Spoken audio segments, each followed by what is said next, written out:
ያስኳቸውን መረጃዎች ወደ እናንተ አደርሳለሁ። ከዛ ቀደም ብሎ በርካቶቻችሁ መልእክቶችን አድርሳችሁኛል። ምርጫን በተመለከተ ሚሊሻዎች በየአካባቢ እየፈጸሙት ያለውን ግፍና ሰቆቃ በተመለከተ እንዲሁም ደግሞ አስገዳጅ እርምጃዎች በሚል ትላንትና ሰልፍ አልወጣችሁም በሚል ወላይታ ሶዶ፣ አርባ ምንጭ እና በሌሎቹ አካባቢዎች ደግሞ የባጃጅ አሽከርካሪዎች ባጃጆቻቸውን እንዳያንቀሳቅሱ በፖሊሶችና በሚሊሻዎች መከልከላቸውን የሚገልጸውን መረጃ ጨምሮ በትላንትናው ዕለት በተለያዩ አካባቢዎች የነበሩ ሰልፎች ጋር ተያያዥ እንደዚሁ የደረሱ የሞርተር የቦምብ ፍንዳታዎችንም እንደዚሁ ከተለያዩ አካባቢ ጥቆማዎችን አርሳችሁኛል። በእጅጉ ነው የማመሰግነው። እንግዲህ በሰልፉ ላይ ከተነገሩ የብልጽግና ባለስልጣናት ንግግሮች መካከል የተመስገን ጥሩነህ አሁንም በቀልድ ወይም ደግሞ የክፍለ ዘመን ቀልድ ተብሎ የመራ ነው የሚገኘው። ብልጽግና በባህር ዳር ስቴዲየም ለተሰበሰቡ ሰዎች ማንቸስተር ዩናይትድ፣ አርሴናል እዚህ ሜዳ መጥተው ይጫወታሉ የሚል የቀልድ ንግግሮችን በማድረግና እንዲሁም ደግሞ ብልጽግና የአማራ ሕዝብ ትክክለኛ ወኪል ነው የሚሉ ንግግሮቹ የብዙዎቹን እንግዲህ መነጋገሪያ ሆኗል ማህበራዊ ጉዳይ ላይ።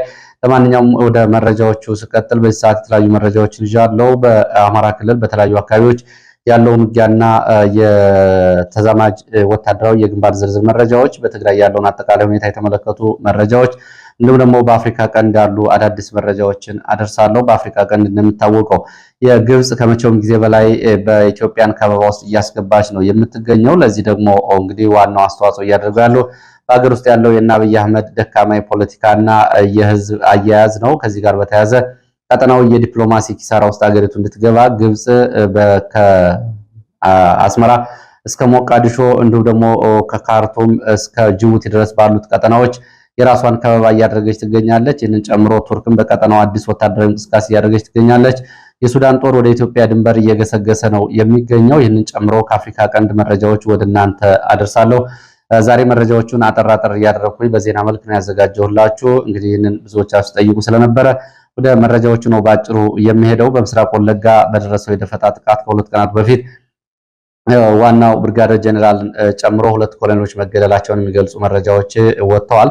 በዋናነት እንግዲህ ዜና ሆኖ የነበረው የምስራቅ ወለጋ ጊዳ አያና ወረዳ እንዶለ ዲቾ በተባለ ተራራማ አካባቢ ፋኖ በሰነዘረው ድንገተኛ የደፈጣ ጥቃት ከፍተኛ ወታደራዊ መኮንን በተለይ የማዕከላዊ ዕዝ ምክትል አዛዥና የህዳሴ ኮር ዋና አዛዥ ጀነራል አስናቀ አይተነው መንግስቴ ነበረ። ከሱ ጋር ሌሎች ሁለት ኮሎኔሎችም እንደዚሁ ስለሞታቸው የሚገልጹ መረጃዎች ዛሬ ወጥተዋል። በዚህ እንግዲህ በጥቃቱ ከተገደሉት መካከል የህዳሴ ኮር ዋና አዛዥ እና የማዕከላዊ ዕዝ ምክትል አዛዥ ጀነራል አስናቀ አይተነው መንግስቴ ይገኝበታል።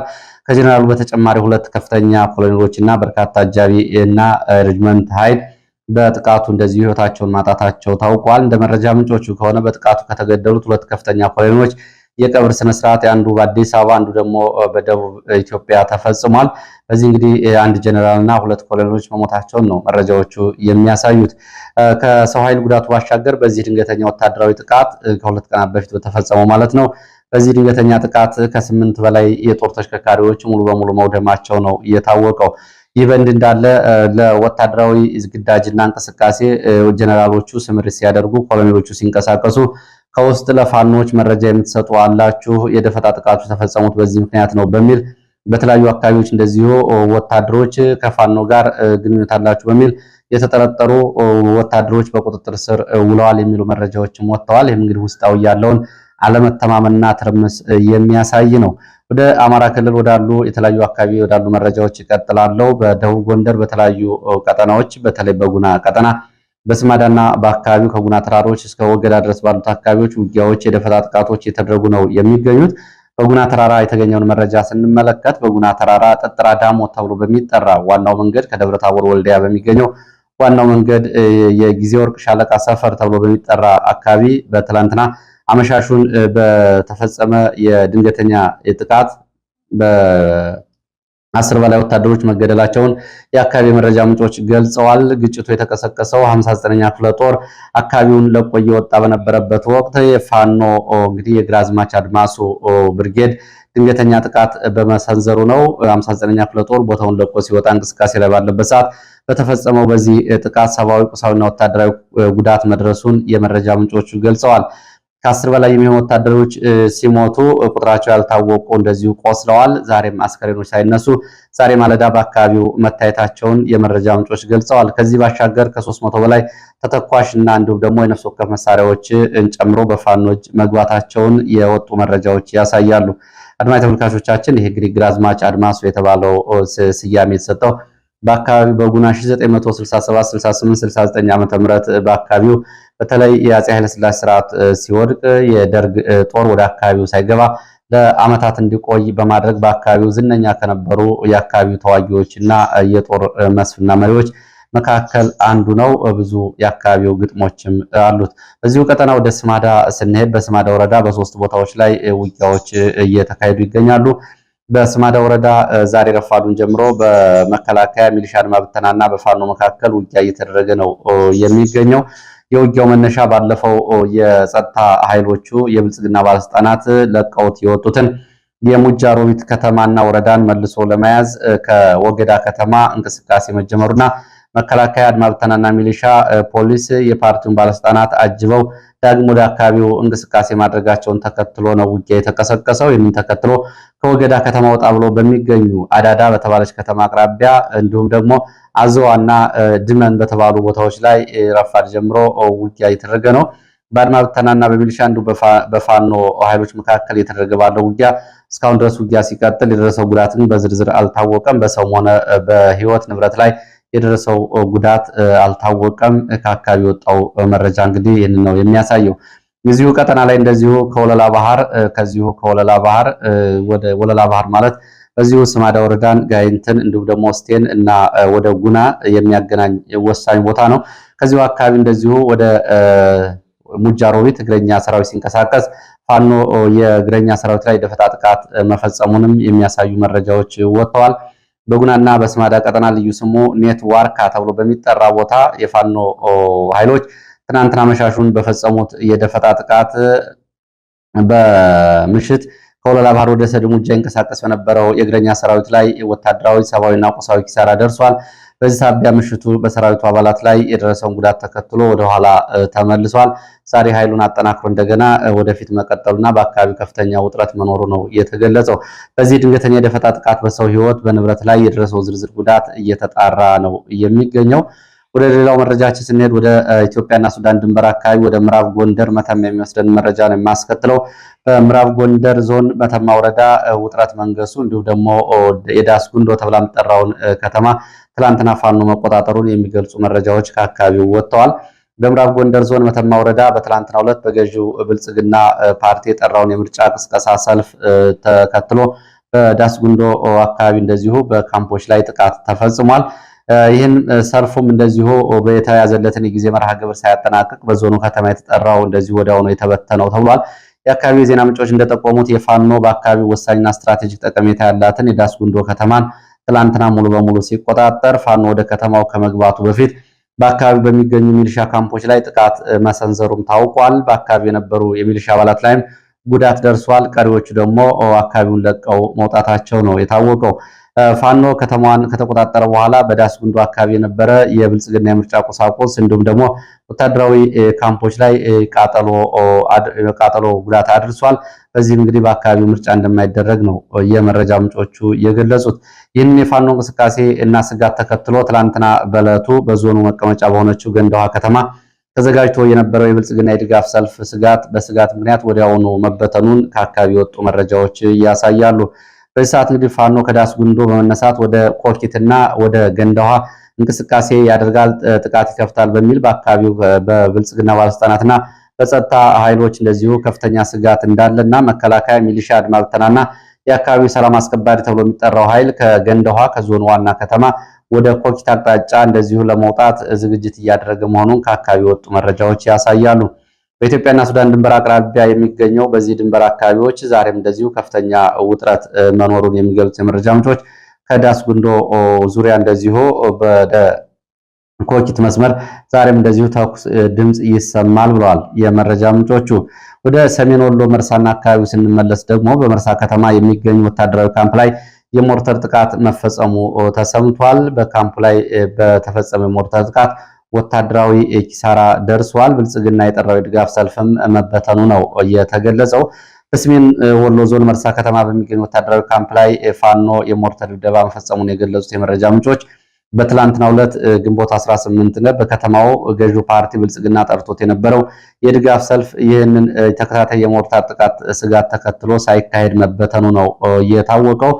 በወታደራዊ ካምፕ ላይ በተሰነዘረው በዚህ የሞርተር ጥቃት ቁጥራቸው በውል ያልታወቁ የመንግስት የጸጥታ ኃይሎች በተለይ መከላከያ አባላት ሙትና ቁስለኛ ሆነዋል። የአካል ጉዳት ደርሶባቸዋል። እነዚህ መካከል የተወሰኑት ለከፍተኛ ሕክምና ወደ ወልዲያ ሆስፒታል እና ወደ ደሴ መወሰዳቸውንም የወጡ የመረጃ ምንጮች ይገልጻሉ። ይህንን ተከትሎ ከመርሳ እስከ ውርጌሳ እንዲሁም ደግሞ ቁንጥሮና ውጫሌ ድረስ ባሉ አካባቢዎች ዛሬ ከፍተኛ ውጥረት አለ። ወደ አምባሰል ተራሮች የዙ 23 ድብደባ የተደረገ ሲሆን ከውጫሌና ከውርጌሳም አካባቢ እንደዚሁ የእግረኛ እንቅስቃሴ መኖሩን ዛሬ ከአካባቢ የወጡ መረጃዎች ይገልጻሉ። ወደ ሸዋሮቢት አካባቢ ስንሄድ በሸዋሮቢት ቀጠናም እንደዚሁ ለምርጫና ለተዛማጅ የብልጽግና የቅስቀሳ ስምሪት ላይ በነበረ የእግረኛ የአየር ወለድ የሚሊሻ አድማ ብተና ላይ እንደዚሁ ፋኖ ያጸፋ ምላሽ መስጠቱ ነው የታወቀው። በትላንትናው ዕለት ግንቦት 18 2018 ከጧት ጀምሮ በሰሜን ሸዋ ዞን ኤፍራታ ግድም ወረዳ ልዩ ስሙ የለን ቀወት ወረዳ የለን እንዲሁም ደግሞ ከኤፍራታም ወደ የለን አካባቢዎች በመከላከያና አየር ወለድ በፋኖ መካከል የከባድ ውጊያ ተደርጓል። እንደ ፋኖ መረጃ ምንጮች ከሆነ በዚህ ውጊያ በመከላከያ በአካባቢ የሚካሄደው ምርጫ ለማስፈጸም መነሻውን ካጣየ ከሸዋሮቢት በማድረግ በጎንዜ ተራራ አቅጣጫ ወደ የለን አቅጣጫ በሌሊት ጭምር እንቅስቃሴ አድርጓል። ይህንን ተከትሎ በመከላከያ ኃይሎች እንቅስቃሴ ተከትሎ በፋኖ እንደዚሁ ያጸፋ ምላሽ ተሰጥቷል። በአካባቢው የሚንቀሳቀሰው የፋኖ መሐመድ ቢሆነ ኮር የሚገኘው ደጃዝማች ተሰማ እርገጤ ፋኖ ክፍለ ጦር አባላት በመከላከያ ላይ የመልሶ ማጥቃት ውጊያ ሲያደርጉ መዋላቸውም ታውቋል። እስከ ትላንትናው ረፋ ድረስ በከፍተኛ ሁኔታ በቀጠለ በዚህ ውጊያ የደረሰው ጉዳት በዝርዝር አልታወቀም። ቀደም ብሎ ግን የለን ተብሎ የሚጠራው አካባቢ እንደዚሁ በሌሊት በ8 ሰዓት ወደ አካባቢው ከገባ መከላከያ ጋር በተደረገው ውጊያ እንደዚሁ ትላንትና በነበረው ውጊያ ጉዳት መድረሱን የሚገልጹ መረጃዎች ወጥተዋል። ወደ ሌሎች መረጃዎች ይቀጥላለሁ። ወደ ሌሎች መረጃዎች ሲቀጥል ከፋኖ መረጃዎች በዚህ እንዳለ ወደ ሰሞኑ ህወሓት ወታደራዊ እንቅስቃሴ እያደረገበት ወደሚገኘው የኮረምና ያለማጣ እንዲሁም ደግሞ የትግራይ አካባቢዎች ወዳሉ መረጃዎች ሲሄድ ደግሞ ወደ ኮረም ግንባር ያለውን መረጃ አስቀድማለሁ። በኮረም ግንባር ዛታ ተብሎ በሚጠራው አካባቢ ትላንትና የህወሓት ታጣቂዎች ሌሊቱን ወደ ዋገምራ የተለያዩ አካባቢዎች ስምሪቶችን አድርገው ጥራሪ ወንዝ ተሻግረው ከተማዋን ለመቆጣጠር እንደዚሁ እንቅስቃሴ አድርገው ነበረ። በዚህም በመከላከያ ሽፋን እየሰጣቸው የትግራይ የሰላም ኃይል የሚባለው ከህወሓት ታጣቂዎች ጋር የፊት ለፊት ውጊያ ተደርጓል። የህወሓት ታጣቂዎች ተጨማሪ ኃይል በመጠቀም የጥራሪ ወንዝን በመሻገር ጻግብጅ ወረዳና ጻታ ከተማን ለመግባትና ወሳኝ የሚባለውን አካባቢ ለመቆጣጠር ነበር ጥቃት ከፍተው የነበረው። መከላከያ በአጸፋዊ ተኩስ በመክፈት ለትግራይ የሰላም ኃይል ተብሎ ለሚጠራው ኃይል ሽፋን በመስጠት የህወሓት ታጣቂዎች ከጻታና አካባቢው በመሸሽ ወደ ራያ ዛታ፣ ዲንቃ፣ አሸና፣ ኢላ ቆሸት እንዲሁም ደግሞ ወደ ኦፍላ ሚጫሚጫና ጽግልዋ አቅጣጫዎች እንዲያፈገፍጉ ተደርጓል በትናንትናው ዕለት። ሆኖም ዛሬ የህወሓት ታጣቂዎች ተጨማሪ ኃይልና ተጨማሪ ወታደራዊ ቁሳቁስ በመያዝ ወደ ጥራሪ ወንዝ ኃይል እያስጠጉና እንቅስቃሴ እያደረጉ መሆናቸውን ነው መረጃዎች የሚገልጹት። ይህ በእንዲህ እንዳለ በኮረም ከተማ በሚገኙ ሁለተኛ ደረጃ ትምህርት ቤት ግቢ ወታደራዊ ስልጠና እየተሰጠ መሆኑንም ከአካባቢ የወጡ መረጃዎች ያሳያሉ። ዛሬ አራተኛ ቀኑን በያዘው ልምምድ በየዕለቱ ከፍተኛ ተኩስ እየተደረገ እንደሆነና የተኩስ ድምፅ እንደሚሰማ የወጡ መረጃዎች ይገልጻሉ። በኮረምና በአካባቢው አዲስ ውጥረት ነው ያለው። እንግዲህ መድፎች ዙ 23 የአየር መቃወሚያዎችን ጨምሮ ህወሓትም ከማይጨውና ከትግራይ ወደ አካባቢ በማስገባት ባለፈው በተለያዩ ገዥ ቦታዎች ላይ መጥመዱን መረጃዎች ገልጸዋል። ከኮረምና ከአካባቢው ቀጠናዎች ወደ ትግራይ ስንሄድ በትግራይ በተንቤን ቀጠና ወርቃምባ ተብሎ በሚጠሩ አካባቢዎች ተመልምለው የነበሩ ወጣቶች ጠባቂ ሚሊሻዎችን በመምታት ማምለጣቸው ታውቋል። ያው እንግዲህ በትግራይ መጠነ ሰፊ የተባለ ወታደራዊ አፈሳ እየተደረገ ነው የሚገኘው። ይህ እንግዲህ ወታደራዊ አፈሳ ከወጣቶች እና ከህዝቡ ከፍተኛ ተቃውሞ ገጥሞታል። በእያንዳንዱ አካባቢ ወጣቶቹ ለማምለጥ በሚያደርጓቸው እንቅስቃሴዎች እንዲሁም ደግሞ ትላንትና ማይማዶ ተብሎ በሚጠራና ቀይ ተብሎ በሚጠሩ የኮረም አካባቢዎች የሚሊሻ አባላቶች ላይ እንደዚሁ ወጣቶቹ በትጥቅ የታገዘ ጥቃት ፈጽመዋል። ሚሊሻዎችንም ጉዳት ደርሶባቸዋል። 8 መሳሪያም እንደዚሁ ተወስዶባቸዋል። ከዚህ ጋር የተያዙ መረጃዎችን ባጭሩ ስንመለከት በማዕከላዊ ትግራይ ዞን ተንቤን አካባቢ በሚገኝ ወርቃምባ ከተማ በግዴታ ተመልምለው ወይም ደግሞ ታስረው ከነበሩ ወጣቶች መካከል የተወሰኑት የተመደቡላቸውን ጠባቂ ሚሊሻዎች በመምታት ማምለጥ መቻላቸውን ለዚሁ በትግረኛ የወጡ መረጃዎች ያሳያሉ። ከጉዳዩ ጋር በተያያዘ በወቅቱ በስፍራው የነበሩ ሁሉም ሚሊሻዎች በቁጥጥር ስር ውለው እንደሚገኙ መረጃዎች ገልጸዋል። እንደ መረጃ ምንጮቹ ከሆነ ወጣቶቹ በነበሩበት ስልጠና ወይም ደግሞ ካምፕ ቦታ ጠባቂዎቻቸውን በመምታት ያመለጡ ሲሆን ሚሊሻዎቹ ደግሞ ይህንን ግዴታችሁን አልተወጣችሁም በሚል ነው በቁጥጥር ስር እየዋሉት። ይህን መረጃ እንግዲህ በተመለከተ በአካባቢው አሁንም አፈሳዎችና እንዲሁም ደግሞ የግዳጅ ወታደራዊ ምልመላዎች ቀጥለዋል። በተንቤን በአክሱም እንደዚሁ ለየት ያሉ ክስተቶች ናቸው ያሉት። በአክሱም ከተማ በተካሄደ ድንገተኛ አስገዳጅ ወጣቶች ምልመላ በርካታ ወጣቶች ታፍሰው መወሰዳቸውን የሚገልጹ መረጃዎች ወጥተዋል። አንዳንዶቹም ለማምለጥ በሞከሩት ላይም የተኩስ ጥቃት ተከፍቶ ጉዳት ደርሷል። በታጣቂ ኃይሎች ወጣቶችን ያፈሷቸው ከተለያዩ የመዝናኛ ስፍራዎች ሲሆን በተለይ እንደ ካራምቡላ ቤት እንዲሁም ደግሞ ቢሊያርድ ተብሎ ከሚጠሩ መዝናኛ አካባቢዎች በርካታ ወጣቶች ታፍሰው ተወስደዋል። ከስፍራው የተገኙ መረጃዎች እንደሚያመላክቱት እነዚህ የተያዙ ወጣቶች በአንድ ቤት ውስጥ በቁልፍ ተዘግቶባቸው የነበረ ሲሆን ጥብቅ ጥበቃ ቢደረግበትን እንደዚሁ በመስበር ግጭት በመፍጠር ከሚሊሻዎች ጋር ለማምለጥ ሙከራ አድርገዋል። በዚህ ሂደትም ከታሰሩ ወጣቶች መካከል የእስር ቤት ሰብረው ወደ 14 የሚሆኑ ወጣቶች አምልጠዋል። 6 የሚሆኑት ደግሞ በጠባቂዎቹ በተተኮሰ ጥይት ቆስለዋል። ይህን ለማምለጥ በሞከሩት ወቅት በጥይት ተተኩሶ እግራቸው ተመተው የቆሰሉት በአሁኑ ሰዓት በአክሱም ሆስፒታል ገብተው ሕክምና እየተደረገላቸው ይገኛል። በቁጥጥር ስር የዋሉም አሉ። 10 ወጣቶች ደግሞ በኃይል ተገደው ወዳልታወቀ ስፍራ መወሰዳቸውን ከአካባቢ የወጡ መረጃዎች ይገልጻሉ። ካመለጡ ወጣቶች መካከል የተወሰኑት በአሁኑ ወቅት ድጋሚ የመያዝ ስጋትና ፍርሃት ስለፈጠረባቸው ሌሊቱን በተለያዩ በረሃማና ገጠራማ አካባቢዎች ለመደበቅና ለማደር አክሱም ከተማን ለቀው መውጣታቸውን ምንጮች አረጋግጠዋል። ይሄኛውን በዚህ አካባቢ የተደረገ ያለውን አፈሳ ለየት የሚያደርገው ይላሉ የዓይን እማኞች፣ በዚህ አካባቢ ባለው አፈሳ ላይ ከኤርትራ የመጡ ሳይሆኑ አይቀሩም በተባሉ የኤርትራ መከላከያ ሰራዊት ወታደራዊ ልብስ የለበሱ በራሳቸው ላይ እንደዚሁ የተለያዩ ምልክቶችን ያደረጉ የሚሊሻዎችና ወታደሮች በአፈሳ ላይ ስለመሳተፋቸው ከትግረኛ መረጃ ምንጮች የተገኙ መረጃዎች ያሳያሉ። ሌላው እንደዚሁ ትግራይ አካባቢ አጉላ ተብሎ የሚጠራው ወታደራዊ ማሰልጠኛ ጣቢያ አካባቢ ከተሰሙ መረጃዎች መካከል አጉላ ተብሎ የሚጠራው ወይ ደግሞ ሃይቂ ማሰልጠኛ ተብሎ በሚጠራው አካባቢ በሁለት ክፍለ ጦሮች ስር በሚተዳደረው አጉላ አካባቢ በሚገኙ ፋይዳይ ወይ ደግሞ ሃይቂ ማሰልጠኛ ውስጥ የገቡ ወጣቶች እንደ ሰልጣኝ ሳይሆን እንደ እስረኛ ተይዘው ከፍተኛ ግፍ እየተፈጸመባቸው እንደሆነም የትግረኛ መረጃዎች ያሳያሉ።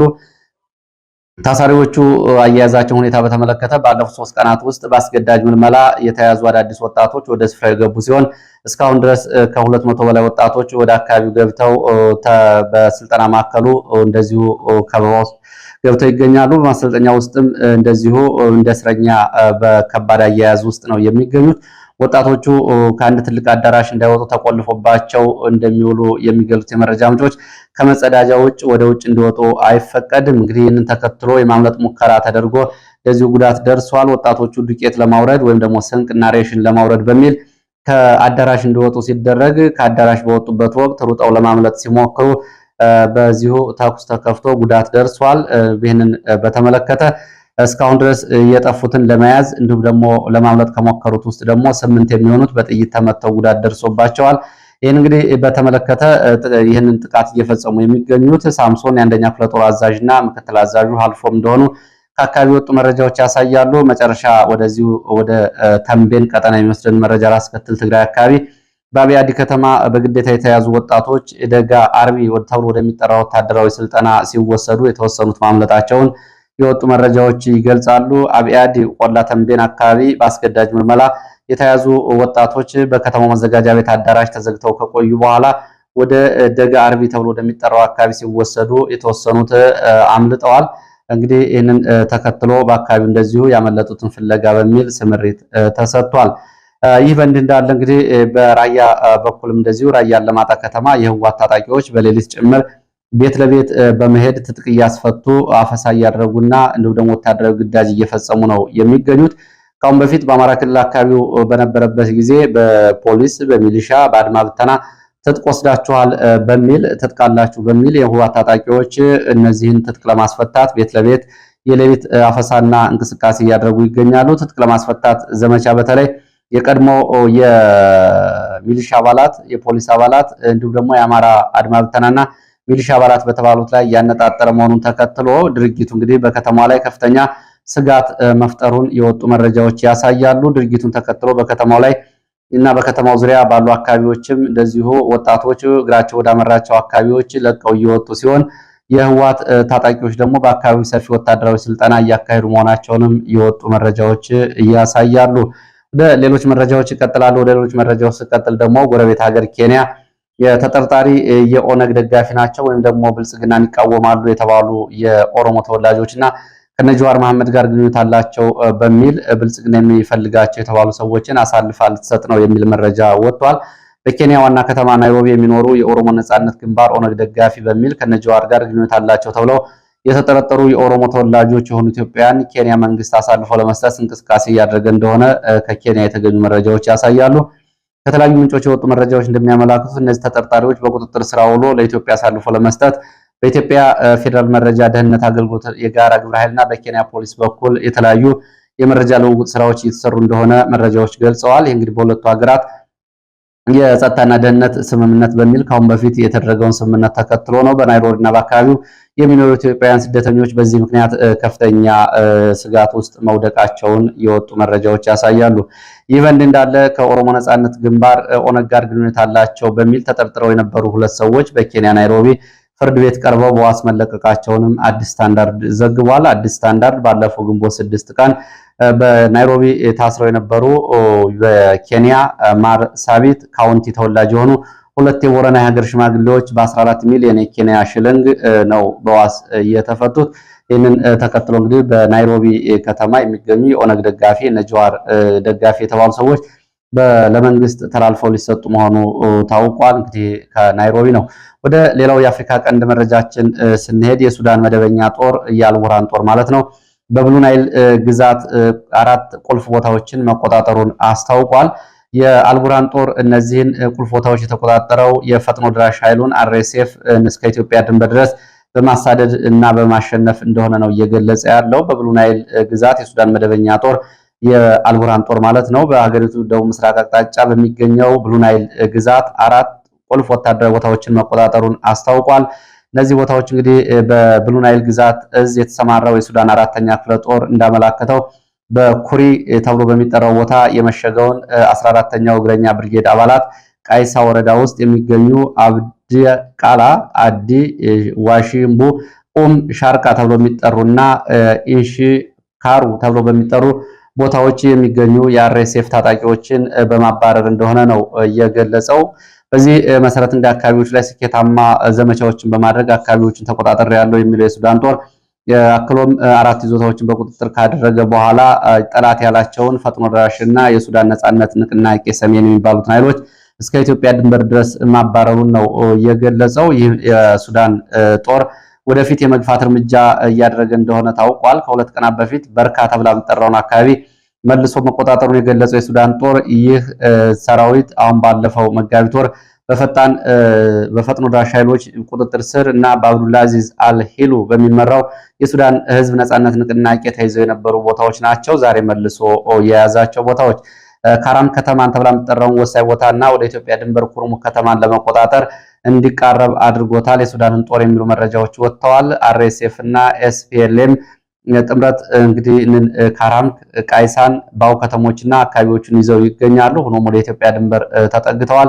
በዚህ አካባቢ ያለው ሁኔታ ይህንን ሲመስል ከኢትዮጵያ በኩል ደግሞ የሎጂስቲክ ድጋፍ ወደ አካባቢው እየተጓጓዘ ነው የሚገኘው። ከአሶሳ አካባቢ የ4ኛ ክፍለ ጦር የሱዳን 13ኛ ብርጌድ አባላት ታጣቂዎች ዳግም የመደራጀት ወይም ደግሞ የመገስገስ ሙከራ እንዳያደርጉ ለመከላከልና ለመቆጣጠር በሚል ዛሬ ተጨማሪ የሱዳን ጦር ወደ ኢትዮጵያ ድንበር እየተጠጋ መሆኑን ከአካባቢ የወጡ መረጃዎች ያሳያሉ። በብሉ ናይል ቀጠና በተቀሰቀሰው በዚህ ግጭት ሳቢያ ባለፉት ወራት ብቻ ከካራማክ፣ ባው፣ ቃይሳን ጨምሮ ከ50 ሺህ በላይ ሰዎች መፈናቀላቸው እንደዚሁ የወጡ መረጃዎች ያሳያሉ። ይህ እንግዲህ ወደ ኢትዮጵያ ድንበር በብሉ ናይል ግዛት ወደ ቤንሻንጉል ቀጠና ያለውን አጠቃላይ ሁኔታ የተመለከተ ነው። ሌላው ግብፅን በተመለከተ ግብፅ በአባይ ወንዝና በቀይ ባህር ባለው ስትራቴጂካዊ ቀጠና ከመቼውም ጊዜ በላይ ከፍተኛ የሆነ የጂኦፖለቲካ እንቅስቃሴ እያደረገች መሆኗን መረጃዎች ይገልጻሉ። በኢትዮጵያ ላይ ወታደራዊ ዲፕሎማሲያዊ ጫና ለመፍጠር ግብፅ የሚያስችላትን ስልታዊ የቀለበት መዋቅር እየዘረጋች እንደሆነ የወጡ መረጃዎች ያሳያሉ። እንግዲህ ከአስመራ እስከ ካይሮ እንዲሁም ደግሞ ከአስመራ እስከ ካርቱም ከአስመራ እስከ ጅቡቲ ከካይሮ እስከ ሞቃዲሾ ድረስ ኢትዮጵያን ከበባ ውስጥ ለማስገባት ግብጽ ከመቼውም ጊዜ በላይ እየተንቀሳቀሰች ሲሆን ይህም እንግዲህ በኢትዮጵያ ውስጥ ያለው አጠቃላይ ሁኔታ ለግብጽ መልካም ዕድል እንደፈጠረ ነው የጂኦፖለቲካ ተንታኞች የሚናገሩት። ግብጽ በአባይ ላይ ያላትን ነባር የውሃ የበላይነት ለማስጠበቅ እና በምስራቅ አፍሪካ አዲስ የጂኦፖለቲካ ሚዛንን ለመቆጣጠር ያልማ እየሰራች እንደሆነ የወጡ መረጃዎች ይገልጻሉ። ሌላው እንደዚሁ ከጂኦፖለቲካዊ እንቅስቃሴ አንጻር ቱርክ በቀይ ባህር ቀጠና ያላትን ጥቅም ለማስከበር በሚል ለሱዳን ጦር የምታደርገውን ወታደራዊ ድጋፍ ማጠናከሯ ተሰምቷል። የቱርክ መንግስት በሱዳን ያለውን የአልቡራድን ጦር እየደገፈ ሲሆን ተሳትፎውን በማስፋት በሰሃራ በረሃ ውስጥ በሚገኙ የሚስጥራዊ የግብፅ ወታደራዊ ካምፖች በመነሳት የባይራክታር ድሮኖችን በመጠቀም በፈጥኖ ደራሽ ኃይሉ ላይ የቱርክ ኃይል ለዚህ ጥቃት እየፈጸመ እንደሆነ ነው የተገለጸው። ቱርክ ይህንን እያደረገች የምትገኘው በቀይ ባህር ዳርቻ የምትገኘውን የሱአኪን ደሴት የ99 ዓመት ሊዝ ከሱዳን የገዛቻትን ደሴት ይህንን ካገኘች በኋላ ነው ከአልቡርሃን እንግዲህ በግዥም ይሁን በድጋፍ ለአልቡርሃን ይህን ያክል ድጋፍ እያደረገች ያለችው። የቱርክ ጦር በፈጥኖ ደራሽ ኃይሉ መዋቅር ላይ በቀይ ባህር የንግድ መስመር ላይ ስጋት ይፈጥራል በሚል በወደብ ከተማዋ ዙሪያ እንደዚሁ ግብፅና ቱርክ አዲስ ጦር እንደዚሁ እያሰማሩ እንደሆነም ታውቋል። በተለይ ከአየር ኃይልና ከአየር ስርዓት የሲስተም ዝርጋታ ጋር የተያያዙ መረጃዎች ወጥተዋል። ቱርክ በሱዳን ውስጥ የአየር መቆጣጠሪያና የአየር ስርዓት የራዳር ስርዓቶችን ለአልቡርሃን ድጋፍ እያደረገች መሆኗንም የወጡ መረጃዎች ያሳያሉ። ለሱዳን የአልቡርሃን ጦር አርኤስኤፍ ይፋዊ ድጋፍ እንዳያገኝ እንደዚሁ በዩናይትድ አረብ ኤምሬትስ ላይም ጫና ለማድረግ ቱርክ እንቅስቃሴ እያደረገች ትገኛለች። እንግዲህ የቱርክ ድጋፍ በተለይ ቀይ ባህርና አካባቢውን የወደብ ይዞታ ካላት ፍላጎትና ከዚህ ጋር የተያያዘ እንደሆነ ነው መረጃዎች የሚገልጹት። ለዚህ ሰዓት የነበሩ መረጃዎች እነዚህ እንደሚመስሉ ስለተከታተላችሁ በእጅጉ አመሰግናለሁ። በቅደም ተከተል እንግዲህ ከፋኖ መረጃ ምንጮች ወደ ትግራይ፣ ከትግራይ ደግሞ ወደ አፍሪካ ቀንድ የነበሩ መረጃዎች እነዚህን ይመስላሉ። በሌላ ተመሳሳይ መርሃ ግብር እስከምንገናኝ